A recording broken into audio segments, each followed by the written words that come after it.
আমরা নিশ্চয় খেয়াল করছি বাংলাদেশের সীমান্তে একটা ভয়ঙ্কর ঘটনা ঘটছে। অন্তত 7 দিন হয়ে গেল আমাদের দ্বীপ সেন্ট মার্টিনসের সাথে আমাদের মূল ভূখণ্ডের কোনো যোগাযোগ নেই। খুব সামান্য একটু হয়তো 2-1 দিন হলো হয়েছে, কিন্তু মূল যে যোগাযোগের জায়গাটা সেটা বন্ধ রয়েছে, কারণ মিয়ানমার সেনাবাহিনী। কেউ প্রশ্ন করতে পারে নিশ্চিত কিনা, আমি আসবো সেই জায়গায়। কিন্তু মিয়ানমার সেনাবাহিনী বা রাদার আমরা বলবো নৌবাহিনী, সেনাবাহিনী না, তাদের সশস্ত্র বাহিনীর পার্ট, নৌবাহিনী বাংলাদেশের যে কোনো ট্রলার এখান দিয়ে যাচ্ছে সেটার উপরে গুলি চালাচ্ছে। আসসালামু আলাইকুম। ভারতের জন্য বাংলাদেশ এই মুহূর্তে সব কিছু করতে প্রস্তুত, এটি আমরা সবাই জানি।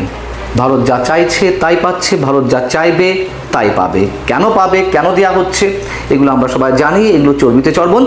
বরঞ্চ ভারত এখন কি পেতে যাচ্ছে, ভারতের দাবিটি এই মুহূর্তে কি নতুন করে, ভারতকে যা দেওয়া হতে যাচ্ছে তা আমাদের জন্য একই সঙ্গে হতাশার, লজ্জার এবং আতঙ্কের আশঙ্কার। 2015 সালে ভারতের প্রধানমন্ত্রী নরেন্দ্র মোদী যখন বাংলাদেশ সফরে এলেন, তখন বাংলাদেশের চট্টগ্রাম এবং মংলা বন্দর ব্যবহারের অনুমতির বিষয়টি আলোচনায় আসে। ভারতের উত্তর পূর্বাঞ্চলীয় যে প্রদেশগুলো, সেখানে ভারতের কলকাতা থেকে মালামাল ট্রানজিট সুবিধা আওতায় পৌঁছাবে, বাংলাদেশের সড়ক ব্যবহার করা হবে, বন্দর ব্যবহার করা হবে, স্থল বন্দর ব্যবহার করা হবে, ইত্যাদি ইত্যাদি। কিন্তু ট্রানজিট সুবিধা আওতায় অবশ্যই দুই দেশকে সমান সুবিধা দেওয়ার জন্য প্রস্তুত থাকবে। আসসালামু আলাইকুম প্রিয় দর্শক, ফাইনালি চলে আসলাম আপডেট ও গুরুত্বপূর্ণ কিছু নিউজ নিয়ে আপনাদের মাঝে। প্রিয় দর্শক, অবশ্যই ভিডিওটি শেষ অবধি দেখবেন। দর্শক, আপনাদের কাছে ছোট্ট একটি অনুরোধ, দেশ এবং দেশের বাইরে হলে কমেন্ট বক্সে লিখে জানিয়ে দেবেন, আর চ্যানেলে নতুন হলে সাবস্ক্রাইব করে পাশে থাকা বেল বাটনটি অবশ্যই অল করে দেবেন, কারণ পরবর্তী আপডেট নিউজ সবার আগে পাওয়ার জন্য প্রিয় দর্শক অবশ্যই একটি লাইক। আমরা নিশ্চয় খেয়াল করছি বাংলাদেশের সীমান্তে একটা ভয়ঙ্কর ঘটনা ঘটছে। অন্তত 7 দিন হয়ে গেল আমাদের দ্বীপ সেন্ট মার্টিনসের সাথে আমাদের মূল ভূখণ্ডের কোনো যোগাযোগ নেই। খুব সামান্য একটু হয়তো 2-1 দিন হলো হয়েছে, কিন্তু মূল যে যোগাযোগের জায়গাটা সেটা বন্ধ রয়েছে, কারণ মিয়ানমার সেনাবাহিনী।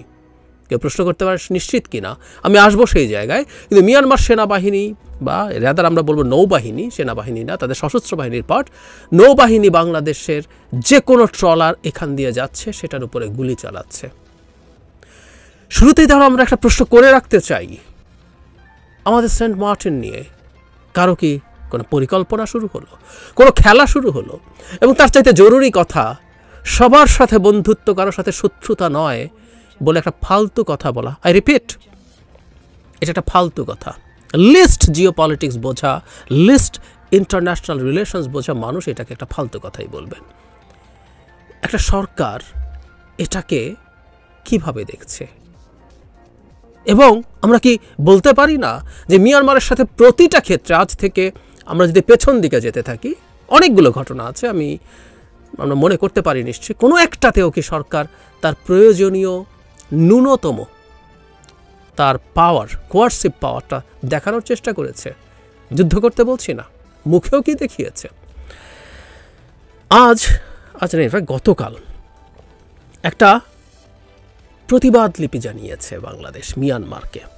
একটু পড়ি এবং এরপর আমরা জানবো কারা গুলি করেছে, কতদিন ধরে ঘটনা চলছে এবং পরিস্থিতি কি। তারপর আমাদের এই ব্যাপারে সরকার কি করছে না করছে সেটা নিয়ে কথা বলবো। টেকনাফ ও সেন্ট মার্টিনের মধ্যে চলাচলকারী বাংলাদেশি ট্রলারে গুলির ঘটনায় মিয়ানমারকে প্রতিবাদ জানিয়েছে বাংলাদেশ। আজ বৃহস্পতিবার পররাষ্ট্র মন্ত্রণালয়ের কর্মকর্তা ডেইলি স্টারকে বলেন, আমরা এক প্রতিবাদ লিপিতে মিয়ানমারকে জানিয়েছি যে তাদের দিক থেকে একটি গুলিও আসা উচিত নয় যাতে বাংলাদেশের অভ্যন্তরে মানুষ আহত হয়। গতকাল বুধবার বাংলাদেশে মিয়ানমারের রাষ্ট্রদূত ইয়াওকিও সোয়েমোয়ের কাছে প্রতিবাদ লিপিটি হস্তান্তর করা হয়।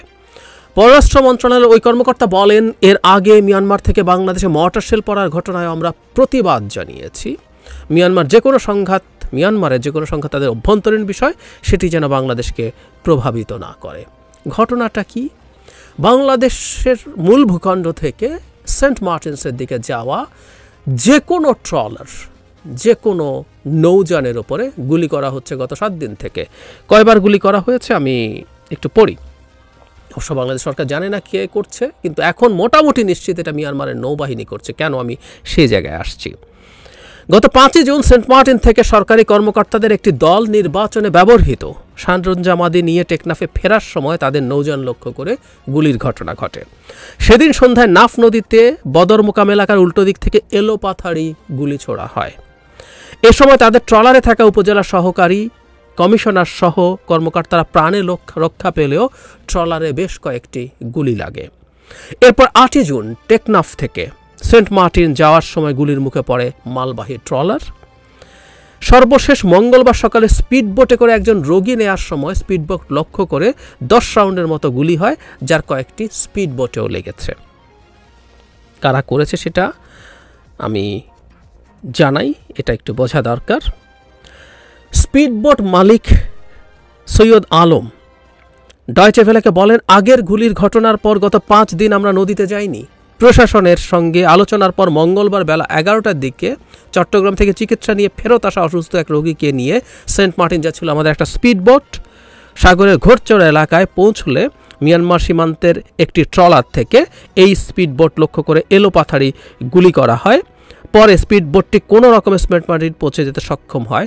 এই ঘটনায় কেউ হতাহত হয়নি, ওই রোগীর ঘটনাটা বলছেন। তারপর বলছেন, কারা এই গুলি করেছে জানতে চাইলে সৈয়দ আলম বলেন, আগে আমরা নিশ্চিত ছিলাম না, কারণ এর আগেও গুলির ঘটনা হয়েছে অন্তত আরও 2 বার কারা এটি করেছে। কিন্তু আজকে যখন উনি যেদিন রোগী নিয়ে গেছেন সেদিনকার ঘটনার কথা বলছেন, যখন ছোট নৌযান নিয়ে আমাদের স্পিডবোটে গুলি করা হয় তখন সেখানে মিয়ানমারের সেনাবাহিনীর জাহাজ ছিল। আই রিপিট, সেখানে মিয়ানমার সেনাবাহিনীর জাহাজ ছিল। ফলে আমরা ধারণা করছি জান্তার সৈন্যরাই এটা করছে। টেকনাফ থেকে সেন্ট মার্টিন যাওয়ার পথে নাফ নদের মোহনার শেষে নাইখংডিয়া এলাকা অতিক্রম করার সময় মিয়ানমার প্রান্ত থেকে বোটগুলো লক্ষ্য করে গুলি ছোড়া হচ্ছে। আমরা এখন সেন্ট মার্টিনের চরম আতঙ্কের মধ্যে দিন পার করছি, কারণ এই এলাকা আমাদের বিজিবি বা কোস্টগার্ডের কোনো টহল নেই, তারা উপকূলে চলে এসছে। ফলে জান্তার সৈন্যরা চাইলে যে কোনো সময় আমাদের সেন্ট মার্টিনেও চলে আসতে পারে বলে আশঙ্কা করছি। আমরা খুবই নিরাপত্তাহীনতায় আছি। ওনার শেষ কথাগুলো আমি আবারও পড়ব। কিন্তু এই যে যোগাযোগ বিচ্ছিন্ন পরিস্থিতিতে পড়ে গেছে, তাতে যেটা হয়েছে একটা আরও অল্টারনেটিভ নাফ নদী অ্যাভয়েড করে পুরো সাগর দিয়ে আসছে। ওটা অত্যন্ত ব্যয়বহুল পথ, অত্যন্ত রিস্কি, কারণ ওখানে কোনো জেটি নাই। কিছু বিকল্প মানুষজন কিছু পণ্য আসা নেওয়া করছে, কিন্তু সংকট চরম আকার ধারণ করেছে, কারণ চাল এবং অন্যান্য নিত্য প্রয়োজনীয় জিনিসের মজুদ প্রায় ফুরিয়ে এসছে। এই হচ্ছে ওখানকার পরিস্থিতি। এবং যেহেতু ওখানকার অর্থনৈতিক কর্মকাণ্ড চলছে না ঠিক মতো, তার কারণে যেটা দাঁড়িয়েছে সেটা হলো যারা দিন আনে দিন খায়, এরকম মজুরি দেয়, দিনমজুর, তাদের চরম সংকটে পড়তে হয়েছে। রিপোর্টগুলোতে পরিষ্কারভাবে এসব কথাবার্তা লেখা আছে। আমরা আগে মনে করতে পারি, আমি আবারও বলছি, এই জাহাজের ব্যাপারটা কীভাবে ডিল করা হচ্ছে সেটা নিয়ে, কিন্তু তার আগেও বলি, বাংলাদেশে মর্টার এসে পড়েছিল। মর্টারের গোলার আঘাতে বাংলাদেশি একজন মানুষ মারা গিয়েছিলেন, একজন নারী, আমাদের মনে থাকার কথা। গুলিবিদ্ধ হয়েছে মানুষ। আমাদের সীমান্তে ওই পার থেকে গুলি তো সমানে এসছেই। আপনি বলতে পারেন এটা বিদ্রোহীদের গুলি, বিদ্রোহীদের মর্টার, কিন্তু বিদ্রোহীদের হেলিকপ্টার নেই। বাংলাদেশের আকাশ সীমা গত 1-1.5 বছরে বহুবার মিয়ানমার লঙ্ঘন করেছে। তার এই বিদ্রোহী যারা আছে, যারা এই জোনের, আমরা রাখাইনের কথা যদি বলি, এখানে আরাকান আর্মি ফাইট করছে।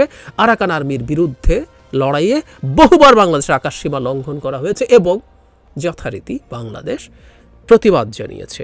এবং মিয়ানমার বাংলাদেশের বন্ধু, তার তো সবাই বন্ধু, সুতরাং মিয়ানমারকেও ন্যূনতম হুমকির স্বরে কথা বলেনি। আমি একটা ভিডিও করেছিলাম, সেই ভিডিওতে আমি একদম ডেটা দিয়ে দেখিয়েছিলাম যে গ্লোবাল ফায়ার পাওয়ার ইন্ডেক্স বলে একটা ইন্ডেক্স আছে, যে ইন্ডেক্সের কাজ হচ্ছে কোন দেশের সামরিক সক্ষমতা কত যুদ্ধের। ওই ইন্ডেক্সে আমাদের চাইতে মাত্র 3 ধাপ উপরে আছে মিয়ানমার, কিন্তু সেই মিয়ানমারটা চরম সংকটে পড়েছে তার এই যে গৃহযুদ্ধে। আমি বলছি না মিয়ানমার সেনাবাহিনীর সাথে যুদ্ধ করতে হবে, কিন্তু আমি কোনোদিন দেখি নাই বাংলাদেশ একটা স্পষ্ট হুমকি দিয়ে বলেছে, you should stop this, otherwise we will retaliate, আমরা পাল্টা ব্যবস্থা নেব। এরকম কোনো রকম একটা শক্ত স্পষ্ট হুমকি আসলে আমরা দেখি নাই। ক্লিয়ার?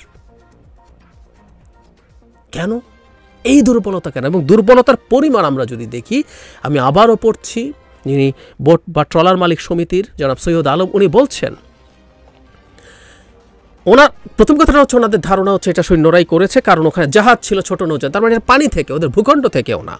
তারপর বলছে টেকনাফ থেকে সেন্ট মার্টিন যাওয়ার পথে নাফ নদের মোহনা শেষে নাইখংছড়ি নাইক্ষংডিয়া এলাকা অতিক্রম করার সময় বোটগুলো থেকে গুলি ছড়ছে। আমরা এখন সেন্ট মার্টিনে চরম আতঙ্কের মধ্যে দিন যাপন করছি, কারণ আই রিপিট, খুব মন দিয়ে খেয়াল করুন, ওই এলাকায় আমাদের বিজিবি বা কোস্টগার্ডের কোনো টহল নেই, তারা উপকূলে চলে এসেছে।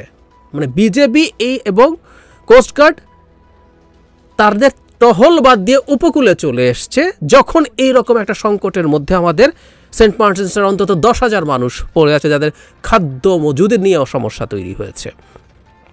ফলে জান্তার সৈন্যরা চাইলে, উনি বলছেন, যে কোনো সময় আমাদের সেন্ট মার্টিনও চলে আসতে পারে বলে আমরা আশঙ্কা করছি।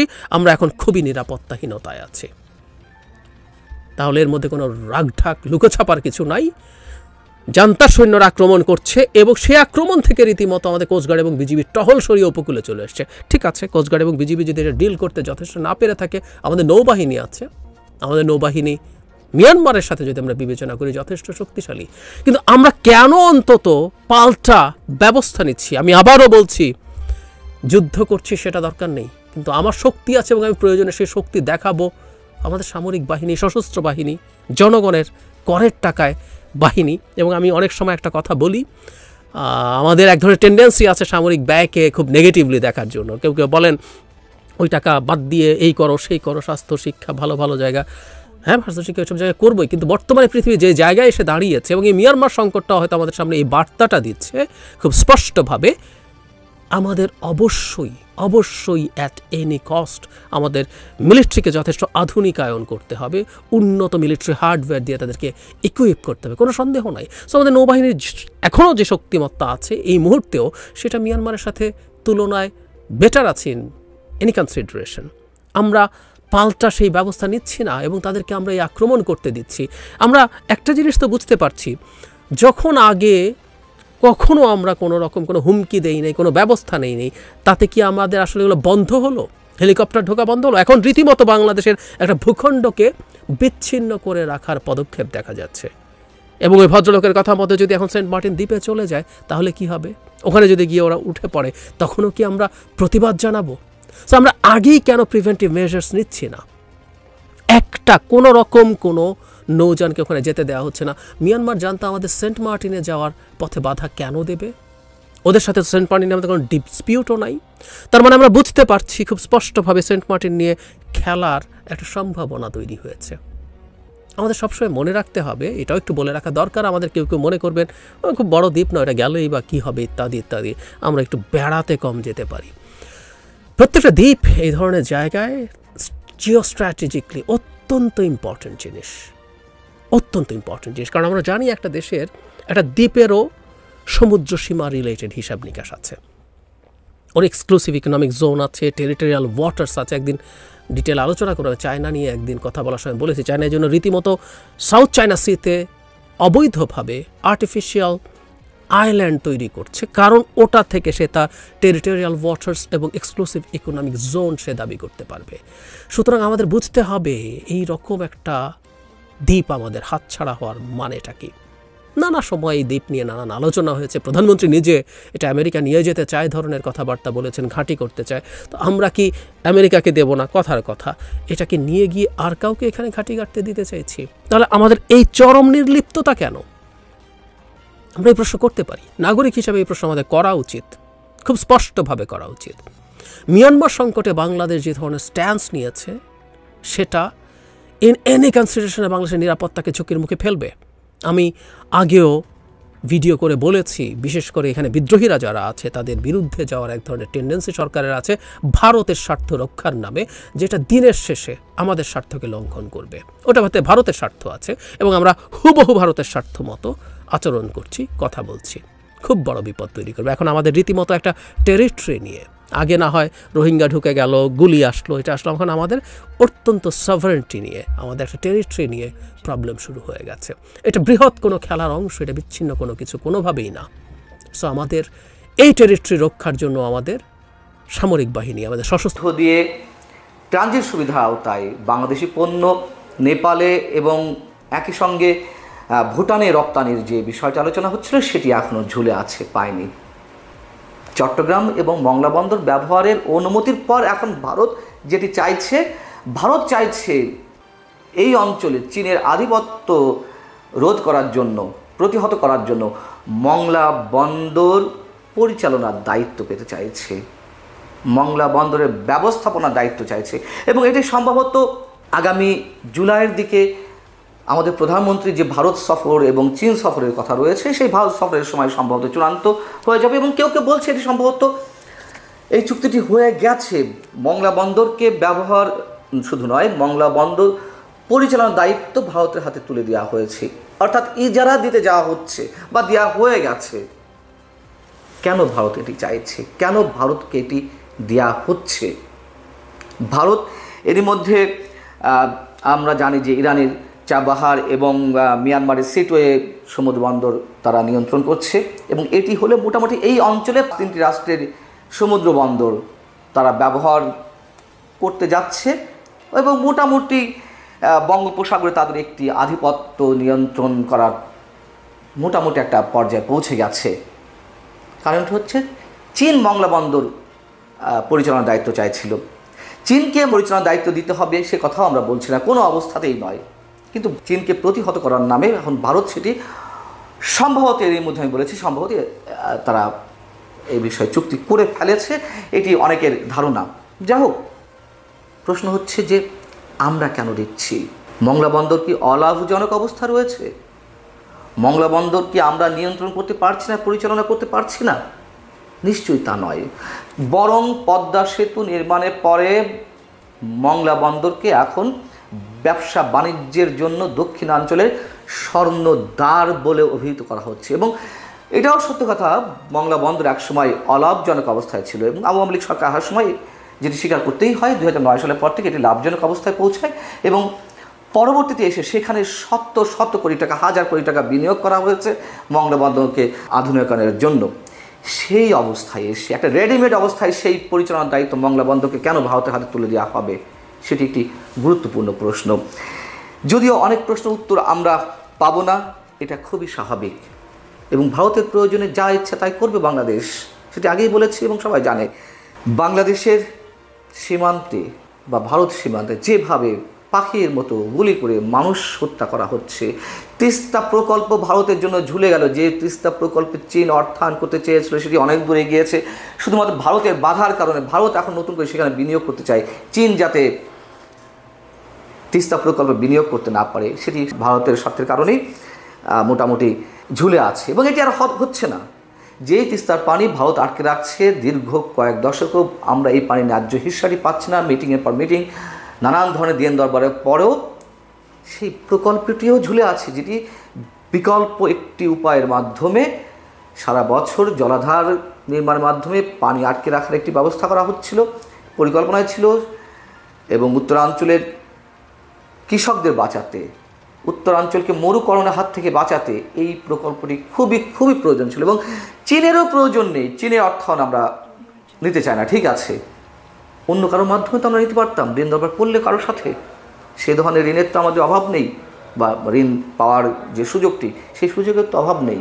নিশ্চয়ই ঋণ দরবার করলে সেটি হতো, সেটি আপাতত আর হচ্ছে না। ভারত যেহেতু এখানে আপত্তি দিয়ে রেখেছে, আর কত। এবং এটি নিশ্চিত করে বলা যায়, ভারতকে যেমন মংলা বন্দর ইজারা দিতে যাওয়া হচ্ছে, সেরকম আরও অনেক কিছুই ভবিষ্যতে ভারতের হাতে তুলে দেওয়া হবে। একটি স্বাধীন সার্বভৌম দেশে, যেখানে আমাদের কোনো প্রয়োজন নেই, আমাদের স্বার্থের বাইরে ভারতের হাতে একে একে প্রতিষ্ঠানগুলো ইজারা দেওয়া হবে, সেটি কীভাবে মেনে নেওয়া সম্ভব? আমরা জানি না বর্তমান ক্ষমতাসীন দল তাদের ক্ষমতাকে স্থায়ী করতে ভারতের স্বার্থকে প্রাধান্য দিতে আর কি করবে। তবে নিশ্চয়ই আমাদের মুখ বুঝে শুধুমাত্র সমালোচনা, শুধুমাত্র বিতর্কের মধ্য দিয়ে এই বিষয়গুলোতে সীমাবদ্ধ থাকলে হবে না। আমাদেরকে এই দেশের নাগরিক হিসাবে আমাদের সমালোচনার জায়গাটি, আমাদের প্রতিবাদের জায়গাটি তেমন জোরালো একটি স্থানে বা পর্যায়ে নিয়ে যাওয়া খুবই প্রয়োজন। আমরা জানি না সামনে আমাদের জন্য কি অপেক্ষা করছে। এ পর্যন্ত।